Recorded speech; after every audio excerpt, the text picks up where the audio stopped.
Growth बघा कशा प्रकारे आहे. रेड डायमंड व्हरायटी आहे आणि जवळपास एकसारखी सगळी बाग सेट आहे. आता छाटणी घेतली तर पहिला बहार धरू शकतो आपण. या स्टेजला झाडं आल्यात, पण अजून पण आम्ही एक महिनाभर वाट बघणार आहे. 7वा महिना जेव्हा पूर्ण होईल तेव्हा आम्ही छाटणी घेऊन त्याचा पुढचा म्हणजे तिथनं पुढे 6 महिन्यात बहार येईल. म्हणजे 13 महिन्यात बाग 13-14 महिन्यात पहिल्या हार्वेस्टिंगला येईल. तर अशा प्रकारे तुम्ही काम केलं जर पेरूच्या बागेवर तर चांगल्या प्रकारे तुम्हाला फायदा होईल. आणि ही रेड डायमंड व्हरायटी आहे की नाही, ह्याचं मार्केट सरासरी म्हणजे आत्ता सुद्धा 50 रुपये आहे. जेव्हा फुल रेट असतो तेव्हा 70-80 रुपयेपर्यंत ह्याचं मार्केट असते.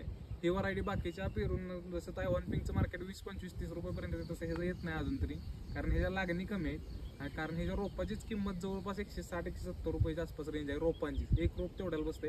आता आमची ह्या बागेत वरच्या साईडला 25 गुंठ बाग आहे आणि खाली पण तेवढीच आहे. तर आमची एवढ्यात जवळपास 700 रोपं बसल्यात. आणि ह्या 700 रोपांमध्ये आता ही जे अंतर आहे हे 4.5 फूट ठेवले आम्ही आणि खालच्या जे बागेचं अंतर आहे ते 5 फूट ठेवले. तर आम्हाला असा फरक जाणवला आहे की 4.5 फुटाचं जे रोप आहे तर ती रोपाची उंची आणि ग्रोथ जरा जास्त आहे. फक्त त्याचं कसं आहे, असं आडवं झाड जास्त पसरलेलं नाही 4.5 फूट असल्यामुळे. पण 5 फुटात उंची कमी आहे पण आडवा फुटवा त्या बागेला जास्त आहे. तर हा आम्हाला तफावत जाणवली.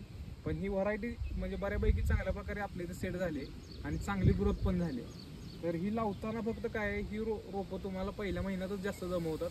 तेव्हा जर तुम्ही बाग एकसारखी सेट करू शकला तर तुम्ही ही व्हरायटी आणि ही बाग चांगल्या प्रकारे आणू शकता रेड डायमंडची.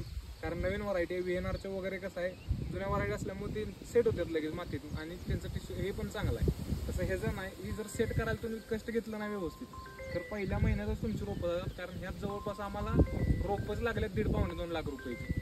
त्यामुळे तेवढी काळजी तुम्ही घ्या आणि त्या प्रकारेच काम करा. ही लावताना रिस्क आहे, रोपाचे पैसे जास्त जातात आणि नंतर हे सगळं स्ट्रक्चर आहे, ही काठीचं, हे तारेचं, ही बांधणी, त्याचा खर्च जास्त आहे. चालू होईपर्यंत जवळपास एकराला तुम्हाला 3.5-3 लाख रुपयेपर्यंत खर्च होऊ शकतो या बागेचा.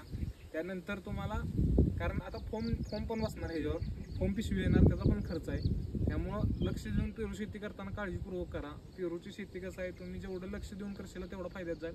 नाहीतर 100% तुमचं यात नुकसान सुद्धा होऊ शकते जर तुमचं लक्ष प्रॉपर नसलं तर ही काळजी घ्या. बाकी आणि तुम्हाला मी सगळं शेड्यूल वगैरे लागणार असलं तर मला कधी पण कॉन्टॅक्ट करा, मी तुम्हाला सगळं देतो, काही प्रॉब्लेम नाही. धन्यवाद.